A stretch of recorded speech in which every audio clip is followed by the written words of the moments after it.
আজকে চলে এসেছি আবারও তোমাদের সাথে একটা ছোট্ট রেসিপি শেয়ার করতে।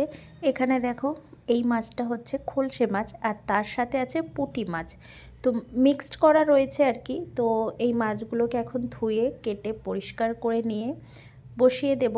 তো কিভাবে রান্নাটা করব আমি পুঁটি মাছের, তোমরা অবশ্যই একটু দেখতে থাকো ব্লগটা, আশা করি তোমাদের ভালো লাগবে। তোমরা অনেকেই অনেক রকমভাবে খাও, তো আমিও অনেক রকমভাবেই খাই। তো একটা রেসিপি তোমাদের সঙ্গে আজকে শেয়ার করতে ইচ্ছা হলো, এইভাবে খেতে না রান্না করে দারুণ লাগে। নমস্কার বন্ধুরা, সবাই কেমন আছো? আশা করি সবাই খুব ভালো আছো। সুস্মিতা.s ফ্যামিলিতে তোমাদেরকে অনেক অনেক স্বাগত। তো চলো, মাছ টাছগুলো কেটে ধুয়ে পরিষ্কার করে নিয়ে একদমই চলে এসেছি। বসিয়ে দিয়েছি গ্যাসে একটা ছোট্ট একটা ফ্রাই প্যান। তার মধ্যে আমি এখন ভালোভাবে মাখিয়ে নেব সমস্ত কিছু উপকরণগুলো, যেগুলো মাছের মধ্যে দেব আর কি। তো তোমরা এই মাছটা কিভাবে খেতে পছন্দ করো বা কিভাবে তোমরা খাও বেশিরভাগটা, অবশ্যই একটু আমাকে জানিও। তো দেখো, এখানে আমি ফ্রাই প্যানটা কিন্তু জ্বলছে, মানে গ্যাসটা আমার অন আছে হালকা।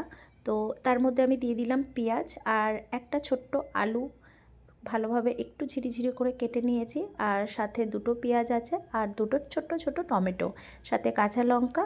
আর এইবারে ধুয়ে রাখা, ভালো করে কেটে রাখা যে মাছগুলো, সেইগুলো আমি দিয়ে দেব এর মধ্যে। ভালোভাবে দিয়ে এর মধ্যে এখন মশলা দেব। বেশি কিছু মশলা আমি এর মধ্যে অ্যাড করব না, খুব হালকা করেই আমি রান্নাটা করব।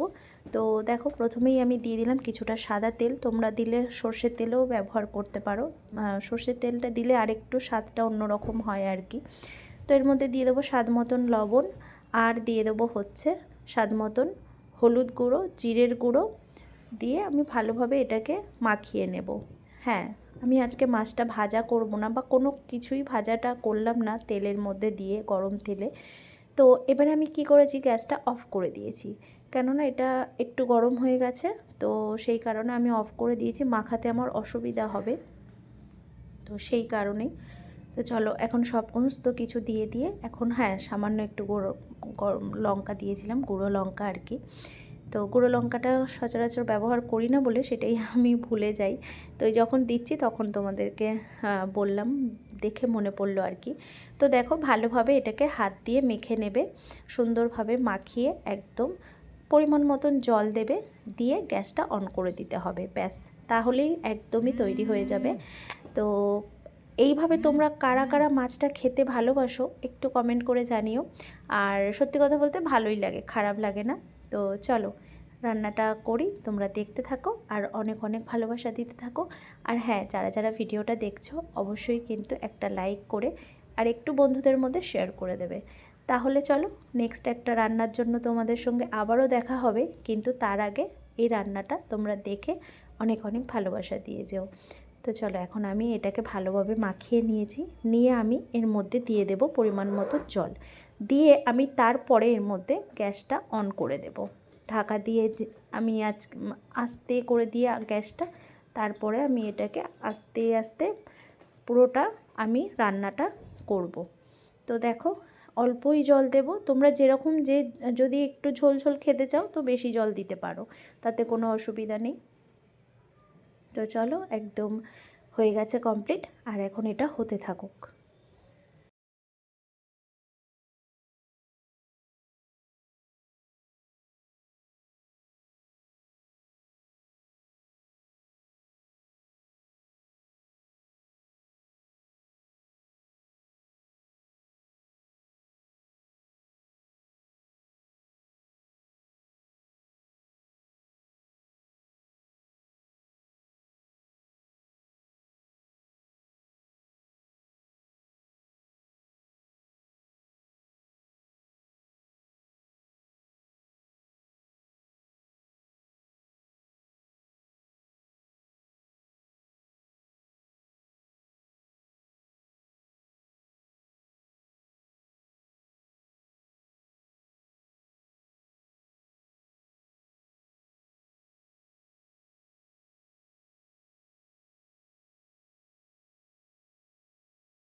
তাহলে আজকে আমার একদম রেডি হয়ে গেছে পুঁটি মাছ।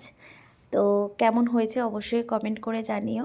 পুঁটি মাছের এই ঝাল চচ্চড়িটা সত্যি গরম ভাত দিয়ে দারুণ লাগে খেতে। ওপর থেকে ধনেপাতা দিয়ে দিলাম।